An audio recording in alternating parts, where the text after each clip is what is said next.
삼성전자 반도체 직원 1명이 받는 성과급 많으면 6억 원입니다. 그런데 이 돈 도대체 누구 주머니에서 나온 걸까요? 주주들에게 1년 동안 돌아간 배당은 11조였습니다. 그런데 직원 성과급으로 떼어가는 돈은 그보다 훨씬 앞서 빠져나갑니다. 자, 여기서 핵심입니다. 이 31조가 주주총회 한 번 거치지 않고 결정됐다는 겁니다.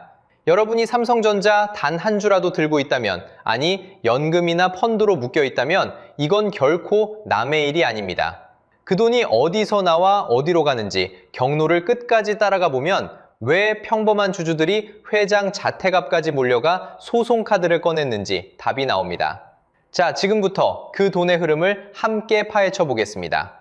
여러분, 6억이 어떤 돈일까요? 평범한 직장인이 한 푼도 안 쓰고 10년 넘게 모아야 손에 주는 돈입니다. 그걸 보너스 한 번에 받는다는 겁니다. 자, 여기서 핵심입니다. 이 6억은 메모리 사업부, 그러니까 회사에서 돈을 가장 잘 버는 부서 이야기예요. 그런데 더 이상한 건 따로 있습니다. 돈을 까먹은 부서, 그러니까 적자를 낸 비메모리 사업부 직원도 1인당 최소 1억 6천만 원을 받습니다. 상식적으로 생각하면 성과급은 성과를 낸 사람이 받는 돈이잖아요.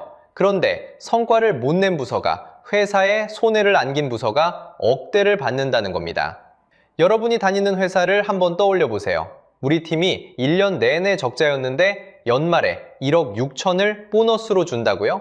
상상이 가시나요? 게다가 이번 합의에는 평균 임금 인상률도 6.2%가 담겼습니다. 기본 인상에 성과목까지 얹은 숫자죠. 남들은 취업 문턱도 못 넘어서 난리이고 연봉 동결에 삭감까지 견디는 직장인이 수두룩한데 말입니다. 그래서 이 소식이 알려지자 박탈감을 느낀 분이 한둘이 아니었습니다. 그런데 이 합의 사실 아슬아슬한 벼랑 끝에서 나왔습니다. 5월 20일 밤 삼성전자 노조는 총파업을 코앞에 두고 있었어요. 시계가 밤 10시 30분을 가리키기 직전 총파업을 딱 1시간 30분 남겨둔 그 순간이었습니다. 고용노동부 장관까지 직접 나서 중재에 들어갔고 그렇게 극적으로 손을 잡으면서 파업은 누기한 미뤄졌습니다. 다만 한 가지는 짚고 가야 합니다. 이건 아직 잠정 합의예요. 완전히 끝난 게 아니라는 거죠. 노조원들이 직접 찬성과 반대를 던지는 찬반 투표가 5월 23일부터 28일까지 남아 있습니다. 이 투표를 통과해야만 비로소 최종 확정입니다. 자, 그러니 정리해 보겠습니다. 잘 나가는 부서는 6억, 적자 부서마저 1억 6천. 그런데 여기서 진짜 이상한 질문이 떠오릅니다. 성과를 못 냈는데 어떻게 억대가 나올 수 있을까요? 비밀은 성과급을 계산하는 기준 자체가 통째로 바뀐 데 있습니다. 성과를 못 냈는데도 억대가 나온다. 도대체 이게 어떻게 가능할까요? 답은 의외로 단순합니다. 성과급을 계산하는 기준 자체가 통째로 바뀐 거거든요.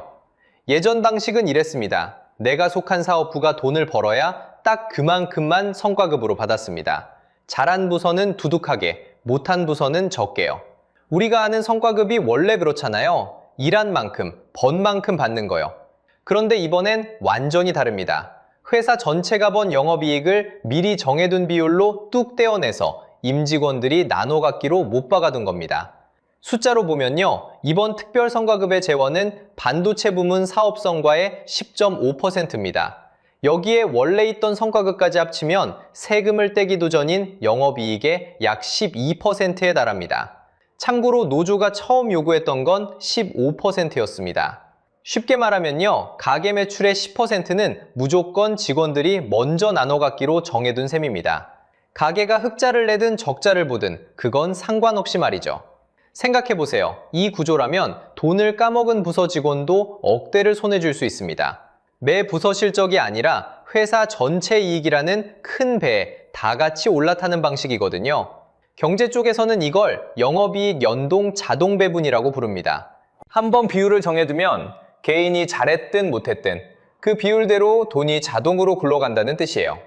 떼어낸 재원은 다시 부문 전체의 40%, 각 사업부의 60%로 나뉩니다. 적용 대상인 반도체 임직원만 약 7만 8천 명, 웬만한 중소도시 인구가 통째로 들어가는 규모입니다. 여러분 회사를 한번 떠올려 보세요. 올해 월급 동결됐다는 소식, 요즘 참 흔하잖아요. 보너스는 회사 사정 봐가며 그때그때 결정되고요. 그런데 삼성 반도체는 회사가 번 돈의 일정 비율을 아예 직원 몫으로 미리 약속해버린 겁니다. 경기가 나빠도 설령 적자가 나도 그 비율은 그대로 살아남는 거죠. 이게 보통 직장인 입장에서 보면 얼마나 이례적인 일인지 감이 오실 겁니다. 그럼 그 유명한 31조라는 숫자는 어디서 나온 걸까요? 여기엔 함정이 하나 숨어 있습니다. 31조 5천억이라는 금액은 회사 영업이익이 300조까지 간다는 전망을 깔고 계산한 겁니다. 그런데 말이죠. 2025년에 삼성이 실제로 번 영업이익은 43조 6천억이었습니다. 전망과 현실 사이에 7, 8배나 차이가 나는 거예요. 그러니 31조는 이미 확정된 돈이 아닙니다. 모든 게 잘 풀렸을 때나 나오는 가장 좋은 시나리오일 뿐이죠. 이 숫자 하나에 너무 놀랄 필요는 없다는 얘기입니다. 게다가 이 약속은 한 해로 끝나는 게 아닙니다. 무려 10년을 굴러가는 제도거든요. 한번 정해진 이 비율이 앞으로 10년간 회사 살림에 그대로 박혀 있다는 뜻입니다. 좋은 애든 나쁜 애든 직원 몫부터 비율로 챙겨가는 약속이 10년치 깔린 셈이죠. 그런데 여기서 슬슬 이상한 느낌이 들지 않으세요? 회사가 번 돈에서 누군가의 몫을 먼저 정해두고 떼어간다는 거잖아요. 회사 돈을 미리 정해놓고 떼어가는 거라면 그 돈은 원래 누구한테 갈 돈이었을까요? 자, 바로 그 지점입니다. 그럼 이 돈은 도대체 누구 주머니에서 나오는 걸까요? 이 질문에 답하려면 회사가 번 돈이 어떤 순서로 누구에게 가는지를 따라가 봐야 합니다. 바로 이게 이번 사태의 진짜 핵심입니다. 자, 이제 가장 중요한 질문에 답할 차례입니다. 그 31조가 정말 여러분 배당보다 먼저 빠져나가는 걸까요? 이걸 알려면 회사가 번 돈이 어떤 순서로 누구한테 가는지를 봐야 합니다. 숫자로 보면요, 2025년 삼성전자가 한 해 동안 벌어들인 영업이익은 43조 6천억 원입니다. 평범한 직장인이 1000년을 일해도 못 만질 돈이죠. 자, 이 돈이 어디로 흘러가는지 한 단계씩 따라가 보겠습니다. 가장 먼저 영업이익이라는 큰 항아리에서 직원 성과급 재원이 빠져나갑니다. 성과급은 세금을 떼기 전 영업이익 단계에서 비율로 먼저 떼어집니다. 특별 성과급에 기존 성과급을 합치면 세전 영업이익의 약 12%죠. 쉽게 말하면요, 회사가 번 돈에서 가장 먼저 손대는 게 직원 몫이라는 겁니다. 그 다음 순서가 세금입니다.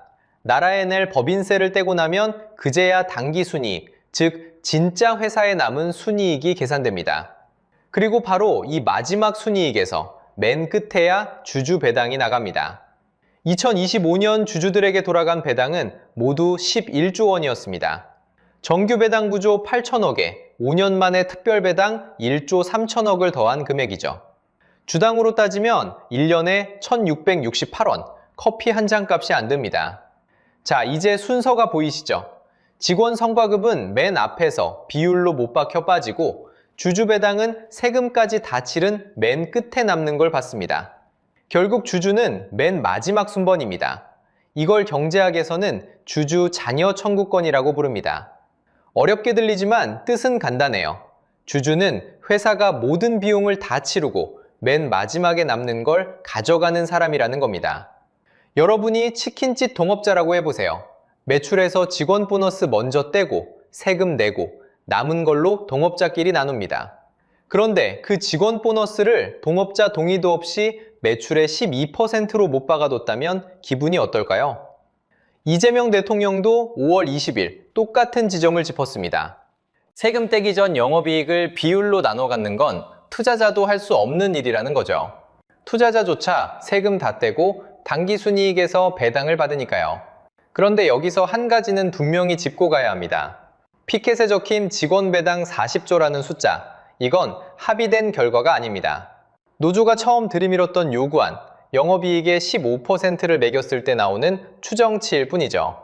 실제 합의된 재원 비율은 그보다 낮습니다.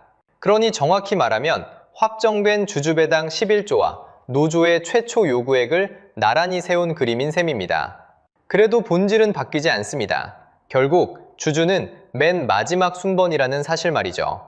그런데 그 마지막 순번이 자기 동의도 없이 31조가 자기 앞에서 먼저 빠지는 걸 그냥 지켜봐야 했던 겁니다. 자, 여기서 주주들이 들고 일어섭니다. 합의는 다 끝났는데 도대체 뭐가 위법이라는 걸까요? 5월 21일 아침이었습니다. 서울 한남동 이재용 회장 자택 일대로 사람들이 모여들었어요. 대한민국 주주운동본부, 대표는 민경권 씨입니다. 어디 큰 기관이 아니라 평범한 소액주주들이 모인 단체예요. 이들의 주장은 딱 한 문장으로 요약됩니다. 세금 떼기도 전인 영업이익을 비율로 떼어내 쌓아두는 건 주주 재산권에 직결되는 일이라는 거죠. 그렇다면 회사가 마음대로 정할 수 없습니다. 상법상 주주총회 결의를 반드시 거쳐야 하는데 그 절차를 통째로 건너뛰었으니 법률상 무효라는 겁니다. 쉽게 말하면요, 아파트에서 큰 돈을 쓰려면 입주자 대표회의를 열어야 하잖아요. 그런데 관리소장이 그걸 건너뛰고 혼자 수십억을 결정해버렸다면 어떨까요? 입주민들은 당연히 그 결정 무효라고 따질 수 있겠죠. 주주총회 결의라는 게 바로 그 입주자 대표회의 같은 절차입니다. 주인들에게 먼저 물어보라는 거예요. 동업으로 바꿔봐도 똑같습니다. 가게를 같이 차린 동업자가 내 동의도 없이 매출의 12%를 직원 보너스로 못 박았다면요. 그것도 10년 동안요. 당연히 따지고 들겠죠. 그런데 주주들이 분노하는 진짜 이유는 따로 있습니다. 경영진은 원래 누구 편을 들어야 할까요? 회사 주인인 주주 편이어야 합니다. 그런데 이번엔 주주가 아니라 직원 쪽 손을 들어줬다는 거예요. 경제학에서는 이걸 대리인 문제라고 부릅니다. 내 재산을 맡긴 대리인이 정작 내 이익이 아니라 다른 쪽 이익을 챙길 때 생기는 갈등이죠. 그래서 주주들은 한 발 더 나가 이게 배임이라고까지 말합니다. 배임이 뭐냐면요, 내 편을 들어야 할 사람이 남의 손을 들어주는 겁니다. 주주 몫을 맨 뒤로 밀어버렸으니 회사에 대한 충실 의무를 어겼다는 논리예요. 실제로 법무법인 바른 같은 곳은 주주 자녀 청구권을 침해하고 자본 충실 원칙을 흔든다며 배임 소지를 지적했습니다. 이재명 대통령도 5월 20일에 거들었죠. 세금 떼기 전 영업이익을 비율로 나눠 갖는 건 투자자도 할 수 없는 일이라고요. 그래서 주주운동본부는 3가지 법적 카드를 예고했습니다. 하나씩 풀어볼게요. 첫째, 무효 확인 소송입니다. 이사회가 이걸 비준하면 그 결정 자체가 무효라고 법원에 확인을 받겠다는 거죠. 둘째, 위법행위 유지 청구 가처분입니다. 돈이 실제로 빠져나가기 전에 일단 멈춰달라고 법원에 급하게 제동을 거는 조치예요. 셋째, 손해배상 대표 소송입니다.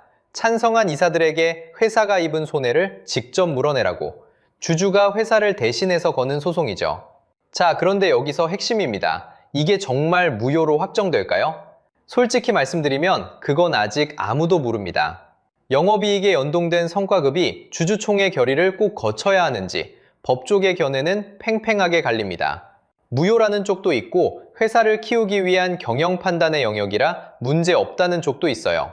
배임이 성립하느냐도 마찬가지입니다. 어느 한쪽이 무조건 옳다고 단정할 수 없어요. 결국 법정에서 다퉈봐야 합니다. 누가 옳다고 확정된 결론은 아직 없는 거죠. 그러니 여러분도 무효가 이미 확정된 것처럼 받아들이시면 곤란합니다. 지금은 어디까지나 양쪽이 첨예하게 맞붙은 다툼의 출발선일 뿐이에요. 법원이 어떻게 판단할지는 앞으로 지켜봐야 할 문제죠. 다만 한 가지는 분명합니다. 평범한 주주들이 회장 자택 앞까지 찾아가 자기 동의 없이 결정된 31조에 법으로 정면 승부를 걸었다는 사실이요. 그동안 숫자 앞에서 속만 끓이던 주주들이 처음으로 반격의 카드를 손에 쥔 겁니다. 자, 여기서 여러분이 가장 궁금해할 질문 하나가 남습니다. 그럼 다른 나라는 어떨까요? 미국 빅테크도 직원들에게 어마어마한 보상을 주는 건 사실입니다. 애플도, 구글도, 메타도 현금이 아니라 주식으로 보너스를 줍니다. 우리가 흔히 RSU라고 부르는 방식이죠. 쉽게 말하면 잘했으니 주식으로 줄게. 대신 몇 년 동안은 못 판다. 이런 보너스입니다. 인재가 다른 회사로 떠나지 못하게 묶어두는 장치인 셈이죠. 그런데 여기서 결정적인 차이가 하나 있습니다. 미국은 네가 잘했으니 너에게 준다는 개인 성과 차등 방식입니다. 회사가 번 영업이익을 노사가 미리 비율로 못 박아 자동으로 떼어가는 구조가 아니라는 겁니다. 잘한 사람에게 더 주고 못한 사람에겐 덜 줍니다. 숫자로 보면요, 영업이익 대비 주식 보상 비중이 애플은 약 9.5%, 구글은 19.3%, 메타는 24.5%로 회사마다 제각각입니다. 엔비디아는 오히려 4.9%까지 내려와 있죠. 비율을 미리 정해둔 게 아니라 그때그때 성과를 보고 결정하니까 이렇게 들쑥날쑥한 겁니다. 특히 엔비디아나 대만의 TSMC는 영업이익을 비율로 나눠 갖는 방식 자체가 아예 없습니다. 우리는 회사가 번 돈의 12%는 무조건 우리 몫이라고 못 박았죠. 미국은 네가 잘했으니 준다는 거고 우리는 회사가 벌면 비율대로 자동으로 가져간다는 겁니다. 완전히 다른 이야기입니다. 그런데 진짜 무서운 건 따로 있습니다. 이 영업이익 비율로 떼어가기라는 방식, 사실 삼성이 원조가 아니거든요. 시작은 SK하이닉스의 10% 룰이었습니다. 전년 영업이익의 10%를 성과급 재원으로 정해두고 그마저 상한까지 없앤 방식이죠.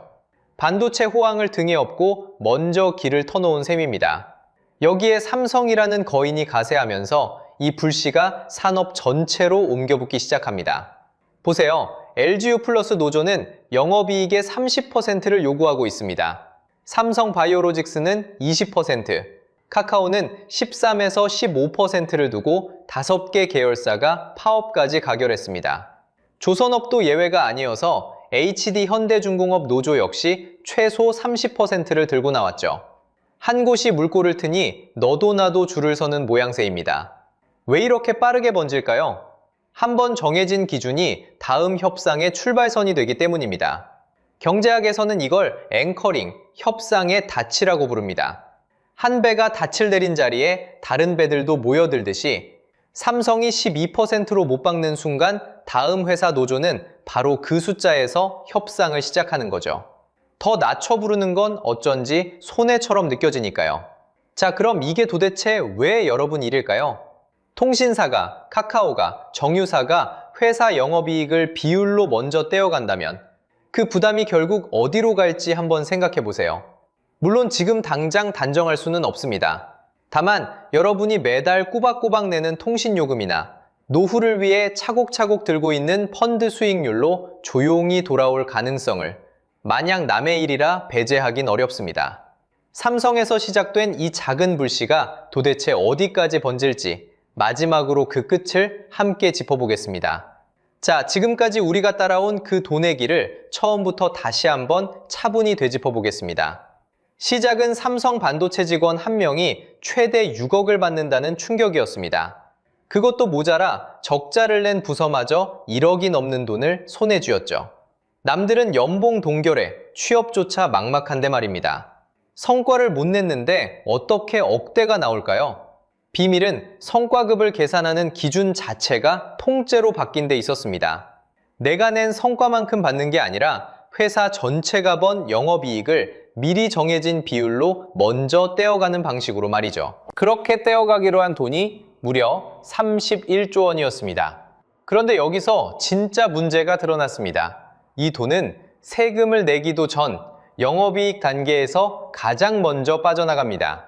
반면에 여러분 같은 주주에게 돌아갈 배당은 직원 몫과 세금을 다 치르고 맨 마지막에야 차례가 오죠.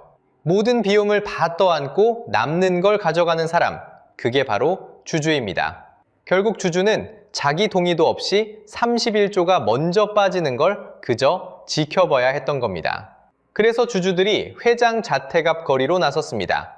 이렇게 큰 돈을 떼어가면서 정작 주주총회 한 번 거치지 않았으니 이건 법적으로 무효라는 거죠. 그리고 이 불씨는 지금 삼성 한 곳에 머물지 않고 카카오로, 현대로 빠르게 번지고 있습니다. 그렇다면 앞으로는 어떻게 될까요? 먼저 분명히 해둘 게 있습니다. 이 모든 건 아직 확정된 게 아닙니다. 노조의 찬반 투표가 5월 23일부터 28일까지 진행됩니다.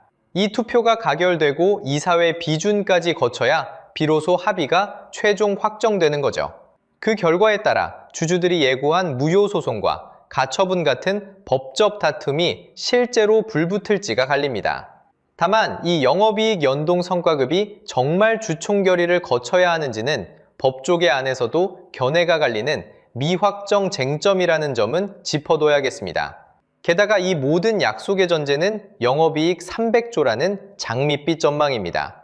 하지만 2025년 삼성전자의 실제 영업이익은 43조 6천억에 그쳤습니다. 약속한 숫자와 현실 사이의 간격이 그만큼 크다는 뜻이죠. 만약 300조라는 전망이 끝내 빗나가면 직원들에게 약속한 그 성과급마저 함께 흔들리게 됩니다. 결국 직원도 주주도 어느 쪽도 마음 놓을 수 없는 불안한 구조인 셈이죠. 그럼 도대체 무엇이 바뀌어야 할까요? 해법은 의외로 어렵지 않습니다. 첫째, 영업이익에 연동된 성과급은 반드시 주주총회 승인을 거치도록 그 절차를 법으로 못 박는 겁니다. 둘째, 직원 보상과 주주 배당 사이에 누가 얼마를 먼저 가져갈지 우선순위와 총량의 기준선을 분명히 세우는 거죠. 셋째, 회사 전체 이익을 통째로 비율로 나누는 방식 대신 개인이 낸 성과만큼만 차등해서 주는 해외식 설계로 바꾸는 방법도 있습니다. 이건 결코 삼성 직원들만의 이야기가 아닙니다. 이 방식이 다른 회사로 번질수록 여러분의 통신요금에도 또 연금과 펀드 수익에도 고스란히 영향을 미치게 되니까요. 한 회사의 협상 테이블에서 시작된 일이 어느새 우리 모두의 지갑 문제가 되는 셈입니다. 자, 이제 여러분께 묻고 싶습니다. 회사가 힘들게 번 돈, 직원 성과급이 먼저일까요? 아니면 주주 배당이 먼저일까요? 여러분 생각을 댓글로 꼭 들려주세요. 그리고 다음 영상에서는 삼성에서 시작된 이 영업이익 비율 성과급의 불씨가 카카오와 HD현대로 어디까지 번지고 있는지 그 다음 타자를 끝까지 추적해 보겠습니다. 오늘 영상이 유익하고 재밌으셨다면 구독과 좋아요 부탁드리겠습니다. 시청해주셔서 감사합니다. 한 번에 5배입니다. 삼성 MG 직원들이 노조를 떠나기 시작한 5월의 첫 단서는 조합비 명세서 한 줄에 숫자 하나였습니다. 그런데 그 5만 원이 6억 원의 성과급, 그리고 2억 원짜리 휴머노이드 로봇까지 한 줄로 이어진다면 어떨까요? 자, 여기서 핵심입니다. 이 세 개의 숫자 점프 뒤에는 삼성이 조용히 꺼낸 비장의 카드 한 장이 있고요. 결국 여러분, 월급 봉투까지 흔드는 회로입니다. 한국 직장의 분배 명세서가 어떻게 무너지고 있는지 끝까지 따라가 보겠습니다. 2026년 1월 1일 삼성전자 직원들의 급여 명세서에 한 줄이 조용히 바뀌었습니다.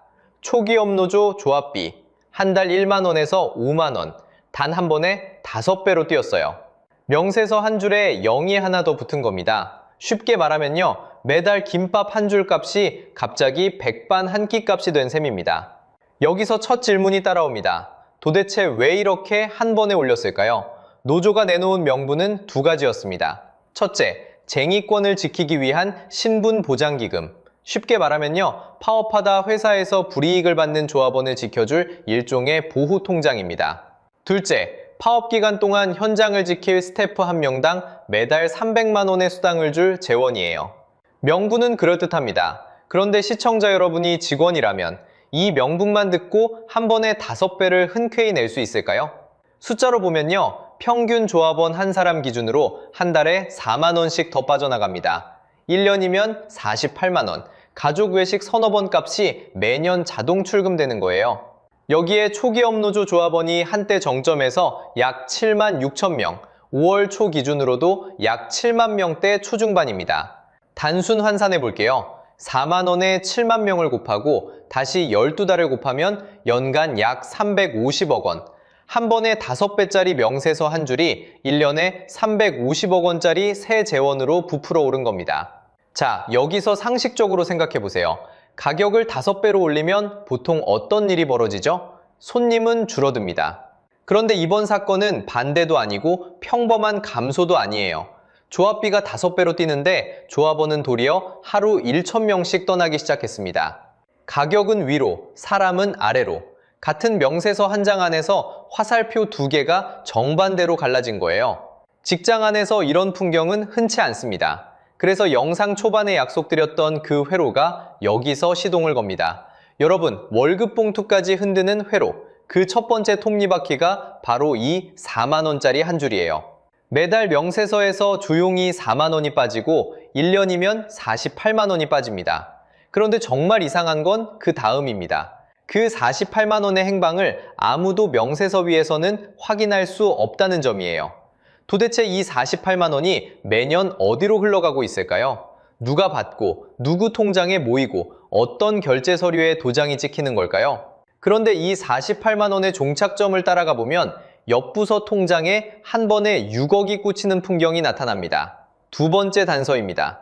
자, 두 번째 단서로 가보겠습니다. 같은 회사, 같은 명찰을 달고도 통장에 찍히는 숫자는 다른 나라 이야기였습니다. 숫자로 보면요, 2025년 반도체 부문 DS의 OPI, 쉽게 말하면 성과급이 연봉의 47%로 확정됐습니다. 2024년 14%였던 게 1년 만에 3배 가까이 뛴 거예요. 같은 회사 안에서 모바일을 만드는 MX는 상한선인 50%를 찍었고요. 그런데 TV, 생활가전을 만드는 VD, DA, 그리고 네트워크 부문은 12%에 머물렀습니다. 옆자리 동료 2명이 같은 회사 명찰을 차고도 명세서 한 줄에서 4배 가까운 격차가 벌어진 겁니다.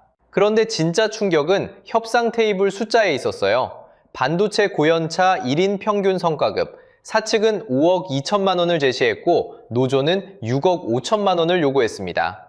상식적으로 생각해보세요. 5억 2천만 원이라는 숫자가 감이 잘 안 오시죠?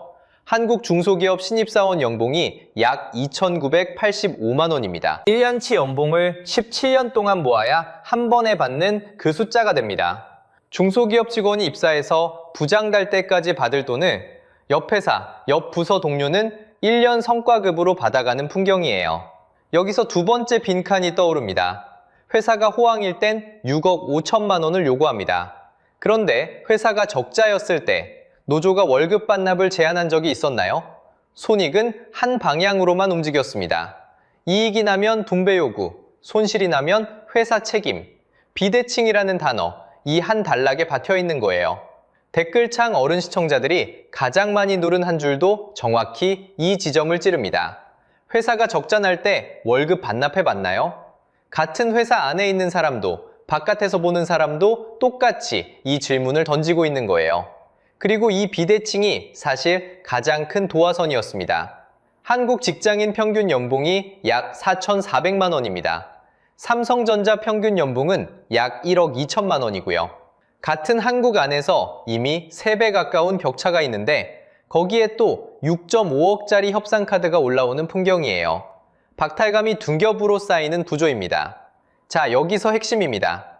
초기 업노조 조합원 다수가 DS 부문, 즉 반도체에 몰려 있습니다. 협상 동력도 반도체 숫자가 끌고 갑니다. 그러면 12% 받는 가전 직원, 네트워크 직원은 어떤 위치일까요? 5만 원짜리 조합비는 똑같이 내는데 협상 테이블 위에 올라가는 카드는 반도체 카드입니다. 비용은 같이 부담하고 결과는 반도체가 가져갑니다. 이걸 현장에서는 신조어 한 줄로 부르기 시작했어요. 노조 무임승차입니다. 한 30대 가전부문 직원은 익명 인터뷰에서 이렇게 말했습니다. 이용만 당하다 팽당하는 기분이었어요. 그래서 사람들이 어떻게 반응했을까요? 답은 셋째 단서, 노조 출입문에 줄을 선 탈퇴서 도미노에 있습니다. 자, 그래서 사람들이 어떻게 반응했을까요? 답은 노조 사무실 출입문 앞에 있었습니다. 4월 말 삼성전자 사내 게시판 곳곳에 같은 문장이 올라오기 시작합니다. 오늘 탈퇴서 제출하고 왔습니다. 한 줄짜리 글에 같은 부서 동료들이 댓글로 줄을 섭니다. 노조 창립 이후 단 한 번도 없었던 풍경이에요. 숫자로 보면요, 4월 28일 하루 탈퇴 신청은 100건이 채 안 됐습니다. 그런데 다음 날인 4월 29일 오전 안에 500건을 넘기더니 같은 날 저녁이 되기 전에 1000건을 돌파합니다. 하루 만에 10배예요. 가전부문 한 곳만 떼어봐도 단 10일 동안 약 2,500명이 빠져나갔습니다. 쉽게 말하면요, 작은 중견기업 직원 전체가 통째로 노조 명단에서 사라진 겁니다. 그러면 그 결과는 어떻게 찍혔을까요? 5월 초 기준 초기 업노조 조합원 수는 약 7만 명대 초중반, 보도에 따라 7만 2천 명대로도 잡히고 7만 4천 명대로도 잡힙니다. 한때 정점이 약 7만 6천 명이었으니 짧은 시간 안에 1,000명에서 3,000명 가까이가 증발한 거예요. 한국에서 가장 큰 우산 노조에 구멍이 뚫리는 장면입니다. 그런데 진짜 충격은 노조 바깥에서 터진 박수 소리였습니다. 직장인 커뮤니티에서 가장 많이 추천해받은 댓글은 이거였어요. 고소하고 시원하고 통쾌하다. 사필 규정이다. 같은 회사 노조 일이 어쩌다가 외부 직장인들에게 박수받는 사건이 됐을까요? 상식적으로 생각하면 동료가 빠져나가는데 다른 직장인들이 박수를 친다는 게 정상은 아니잖아요. 그런데 더 결정적인 균열은 노조 안쪽에서 일어났습니다. 삼성 3대 노조인 동행노조가 5월 4일 공동투쟁본부에서 공식 이탈합니다. 이어서 7일에는 차별 중단과 교섭 정보 공유를 요구하는 공문을 우산노조에 보냅니다.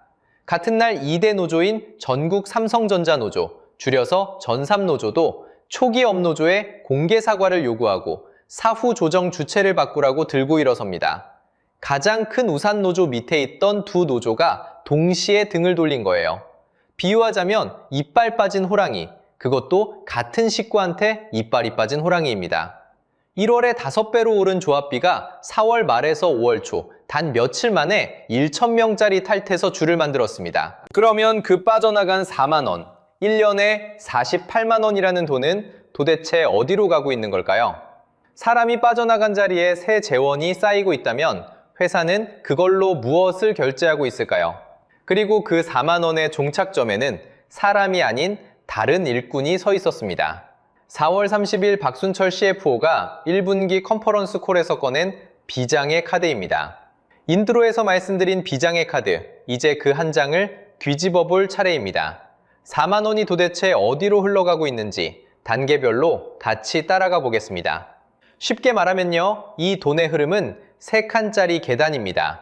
첫 번째 칸, 조합비가 한 달에 4만 원씩 추가로 빠집니다.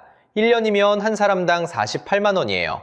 조합원이 약 7만 명대니까 단순 환산해도 연간 약 350억 원의 새 재원이 노조 통장으로 흘러들어가는 겁니다.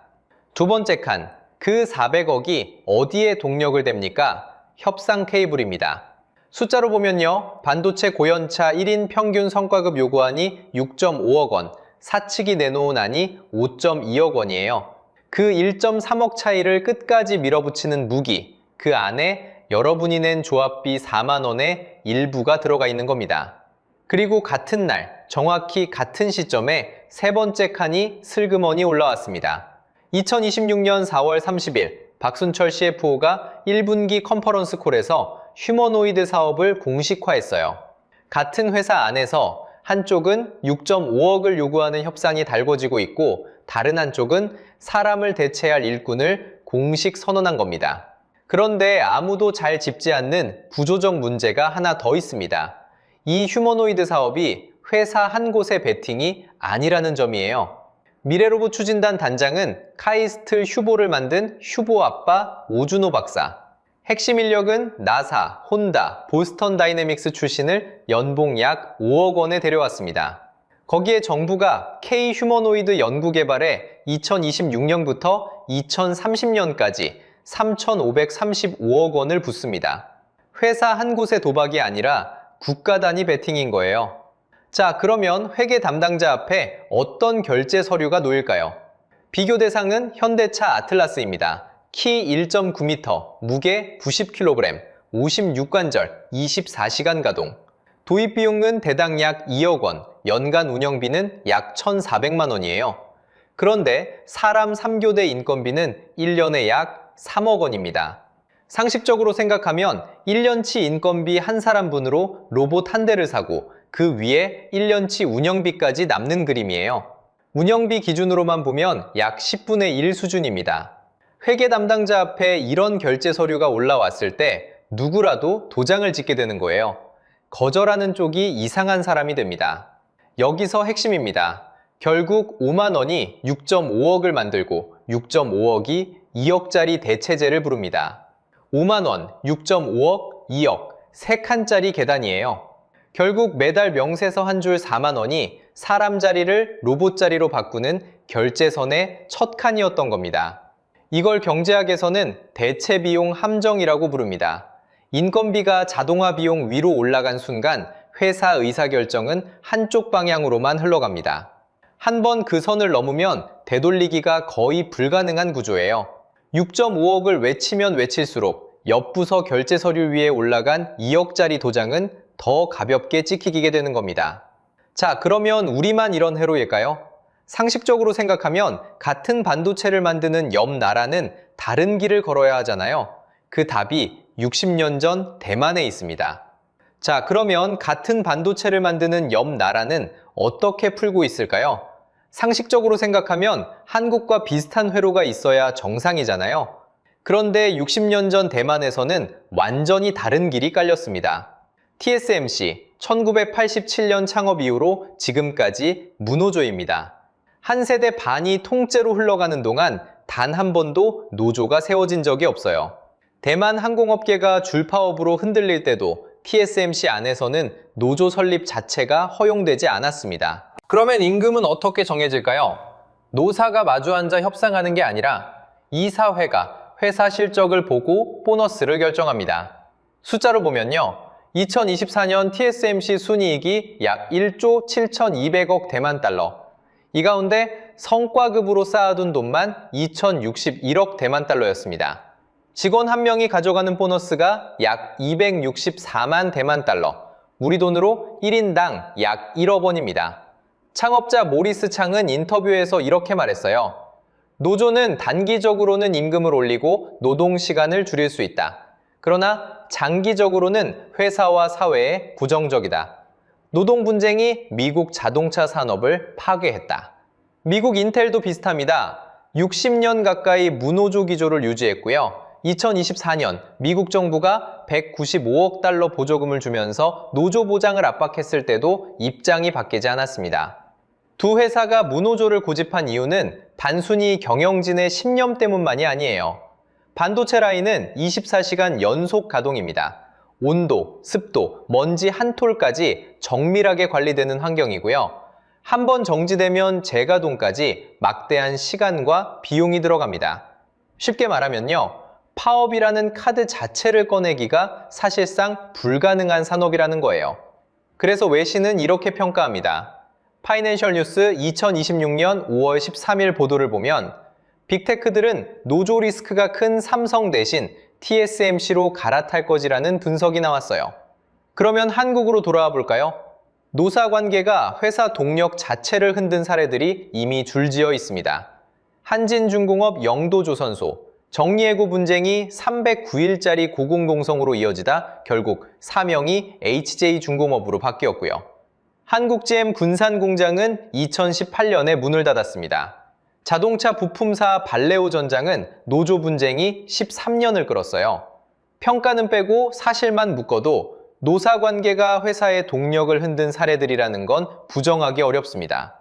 같은 라인에서 출발한 두 회사가 60년 뒤 한쪽은 1인당 1억의 무노조 보너스를, 다른 쪽은 파업 피켓을 들고 있습니다. 이 모든 균열을 가장 빠르게 읽어낸 곳이 있습니다. 노조도 아니고 정부도 아닙니다. 바로 회사입니다. 그러면 한국 직장에 남은 카드는 무엇일까요? 마지막 단서는 우리 명세서 한 줄에 있습니다. 자, 여기서 핵심입니다. 5만 원이 6.5억을 만들고 6.5억이 2억짜리 로봇을 불렀습니다. 3칸짜리 계단의 끝에는 결국 여러분 명세서 한 줄이 서 있어요. 이게 이번 영상 전체를 관통한 단 하나의 회로입니다. 그러면 한국 직장은 어디쯤 서 있을까요?